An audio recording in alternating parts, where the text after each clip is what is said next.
In saying that in my book I say that there's no reason at all to believe that the so-called Jesus of Nazareth ever existed, but here's what I say about Socrates.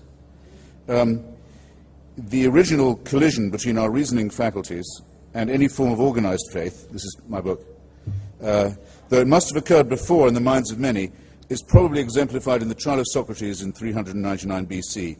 It does not matter at all to me that we have no absolute certainty that Socrates even existed. The records of his life and his words are second-hand, almost but not quite as much as are the books of the Jewish and Christian Bible and the hadiths of Islam.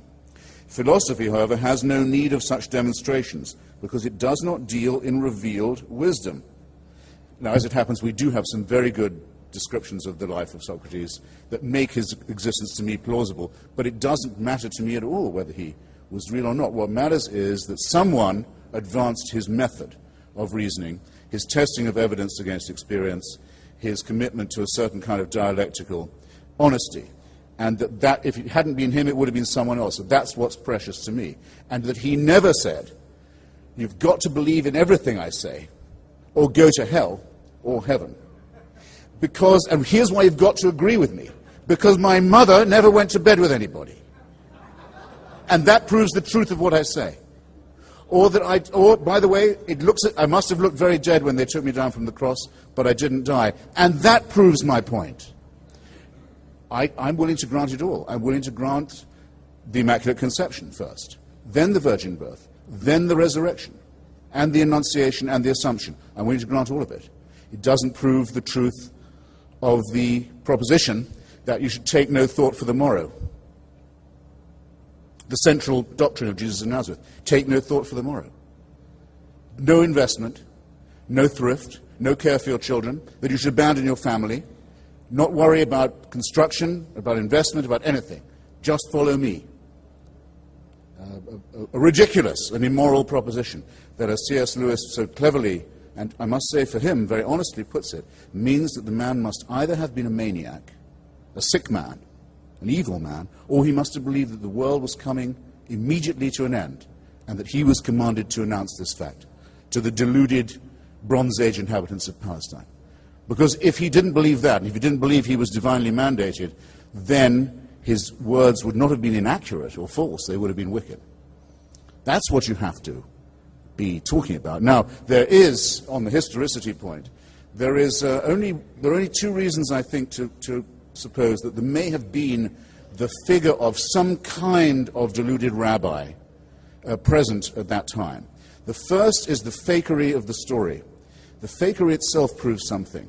The prophecy says this man must be born in the house of David, of David's line in David's town. It means he must be born in Bethlehem.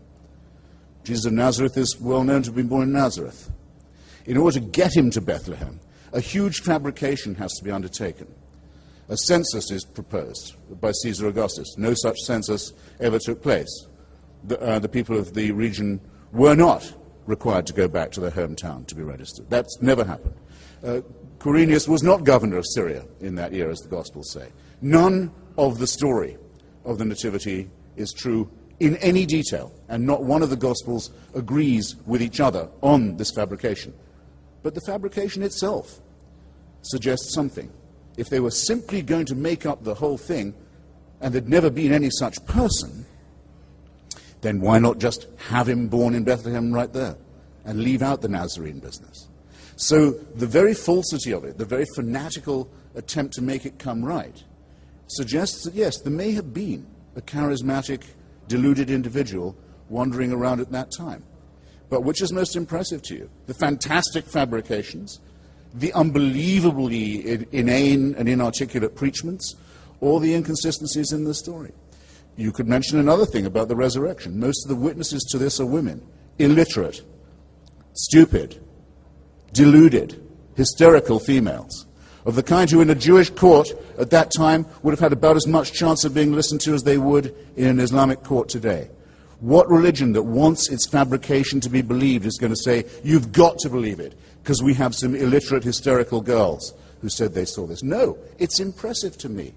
It's impressive to me that the evidence is so thin, and is so hysterical, and is so feeble, and is so obviously, strenuously cobbled together, because it suggests that something was going on. There was some character. And I don't want to, therefore, to profane those who think that no, that there must have been something, and say, no, there was nothing. This is not a whole cloth fabrication, but it is a very human and very intelligible and very pitiable, I think, practice of fraud that may have worked on stupefied peasants in the Greater Jerusalem area, but should really have no power to influence anyone in this room, whereas the noble methods and words and systems by which Socrates reasoned will continue to illuminate our path for as long as we care about the only real gift we have, which is our independent intelligence. Now, I think that'll do for now, but if you want to ask me, yes, I've run out of time, but if you would care just to look at the chapter I've written about the discovery, the concession now, by every Israeli archaeologist, by the whole school now of Israeli archaeology, that the entire story of the Exodus, the captivity, the wandering, the conquest of Canaan, and the rest of it, is also a complete fabrication. You will see a perfect collision between the two things that do allow us to make progress as scholars and intellectuals, the weighing of evidence against interest. And that the great school of Jewish archaeology, given every motive to find the contrary, giving every motive and every chance in the Sinai and in the region to dig up and find what David Ben-Gurion, at the founding of the state, called the title deeds of Zionism, to come back empty-handed and say, we admit it, this story has no basis of any kind whatever, is I submit to you, something far more noble, far more worthwhile, far more honest, far more courageous, far more moral, and far more Socratic than any of the nonsense that Dinesh just tried to pass off on you. Thanks.